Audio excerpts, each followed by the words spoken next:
What you're about to see is going to stir up some emotions, and it should. This woman said what a lot of folks been scared to say out loud about Charlie Kirk. She laid out the receipts, the racist comments, the wild takes on gun violence, and guess what? She told no lies. These are things he actually said. But now, the same community that was cheering for him is real quiet, and some are even mad at her for repeating his own words. Why? Because those same beliefs he stood on, they cost him his life. See, this video ain't just about Charlie Kirk. It's about how people get real uncomfortable when you hold up a mirror, especially when that truth is coming from someone they didn't expect. So before y'all jump in the comments, I want you to really listen to what's being said here, not just how it makes you feel. Because this ain't just facts, this is a lesson.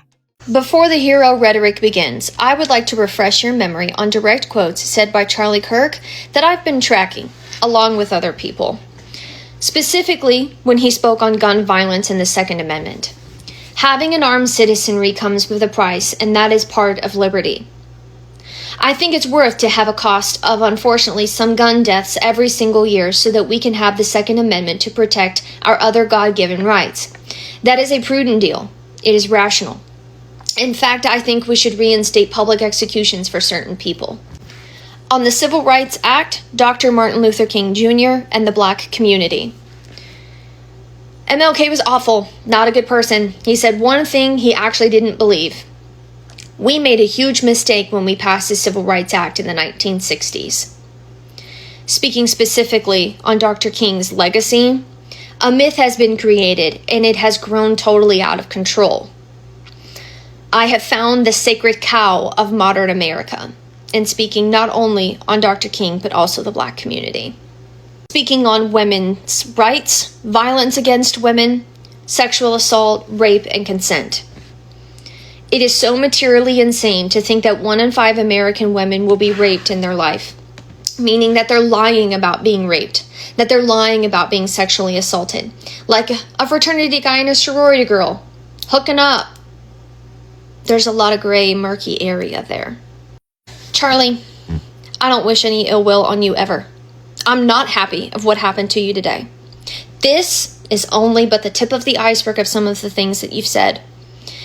The fact that you're proud of that, I really hope this brush with mortality does for you what it did for me. In April of 2020, I almost lost my life in the line of duty as a police officer. And we can talk all we want about we can be ready to meet our maker, that whenever it's my time, I'm ready to go. But the moment you realize how fragile your life is and you really are the one being rolled into a trauma room and you're not sure you're going to make it, or even if you do come out of it, you're not really sure if you're going to recover fully, if ever your life will ever be the same. And when your life flashes before your eyes, I wish this for you. I hope that this instance radically changes your life for the better the way it did mine. I completely changed everything. I left law enforcement and realized I could do more good outside of that uniform than ever.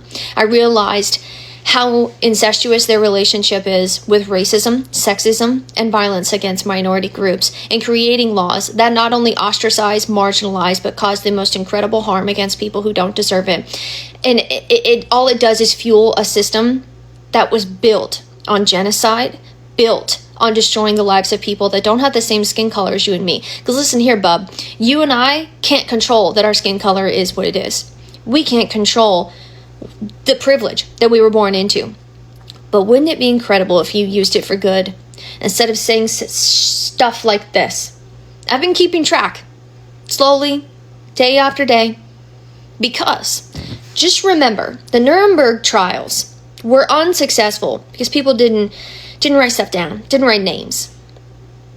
Not only is yours on a list, but when there is a reckoning in this country, when somehow good wins over evil and evil is in court and evil is displayed for all to see and evil has lost, which side of history do you want to be on?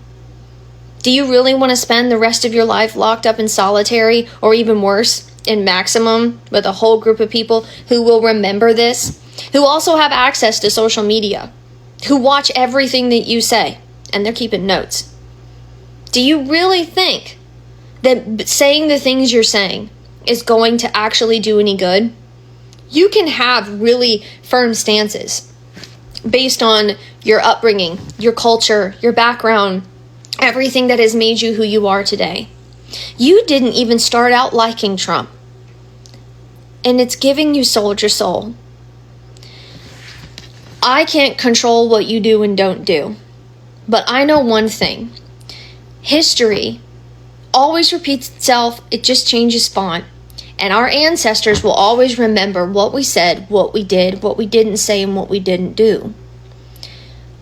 I can't believe, deep down, that you would be satisfied with leaving a legacy behind that was okay with violence against children, against the elderly, against communities, including the Black community that literally built this nation, regardless if they wanted to or not. No one came over to America and put people like you and me on a ship and forced us into servitude under the most horrible situations. Was there a 0.01% who were kind? Sure. But there are abolitionists, activists, and politicians that are even on our money who said absolutely not. Just because slavery is legal, just because certain things are legal, doesn't make it right. You've positioned yourself to have a microphone. Congrats. Anybody can do that with a phone. Anybody can do it even without a phone. You've mocked everyone who's paved the path for you to have what you have today. It's disgusting. You can't even have an adult conversation without screaming at people, without interrupting them. You have no ability to effectively communicate with anyone around you unless they agree with you. That screams how immature you are. Not even immature. It screams that you are fearful that someone else might actually teach you something. A leader doesn't have to say that they're a leader. A leader doesn't have to demand that the room listen to them. A leader doesn't have to do anything other than walk into a room and they have a presence.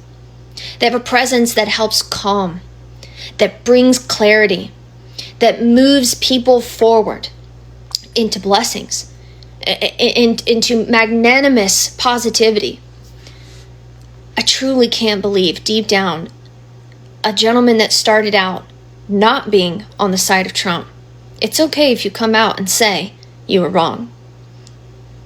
But if you double down, if you stand 10 toes down on this, what's the point? And so here we are, at the end of this conversation, a conversation that, let's be honest, shouldn't even be controversial. But because we live in a world built on power, privilege, and fear of truth, even saying the facts out loud gets people worked up. Charlie Kirk may be gone, but the legacy he left behind still lingers in the air like smoke after a fire. He didn't just hold dangerous beliefs, he amplified them. He didn't just question the state of the world, he weaponized his platform to shape it in a way that hurt the most vulnerable among us. He made a career out of targeting marginalized people, especially Black folks. He once said that America doesn't have a problem with racism, it has a problem with Black culture. Those were his words. He dismissed our historical struggles and our current realities with smugness and sarcasm. To him, racism was just a narrative used to divide America. Never mind that racism is what built this country. He regularly attacked Black women with coded language, painting them as loud, broken, and responsible for societal decay. He blamed single Black mothers for the downfall of American values while saying nothing about the systems that tore our families apart in the first place. And he conveniently ignored how white supremacy benefited his rise while claiming that we were the ones playing the victim. When it came to gun violence, Charlie Kirk was reckless. He promoted the idea that more guns meant more freedom, even as communities were burying their children. After school shootings, he doubled down instead of backing off. He encouraged arming teachers. He said armed citizens were the answer. But who were those guns supposed to protect? Because let's be honest, when Black folks legally carry, y'all still call the cops. Charlie defended the same systems that led to the deaths of countless innocent lives. He mocked activists. He ridiculed survivors. He told his audience that being pro-gun was the same as being pro-American, without ever acknowledging the price that came with it, a price paid mostly by Black and brown communities. He showed no real compassion for the women and children affected by gun violence either. In fact, when stories of domestic abuse or mass shootings made the headlines, he'd often deflect or change the topic. There was never a call to protect the victims, just a call to protect the guns. And now, The man who once said these things has become a cautionary tale because the same energy he poured into the world found its way back to him. That's not karma, that's consequences. And yet somehow, people aren't mourning him for who he was. They're upset at those speaking honestly about what he did. Let me make one thing clear. This world doesn't owe silence to the powerful when they abuse that power. We don't owe reverence to people who caused harm just because they're no longer breathing. Death doesn't erase the damage done.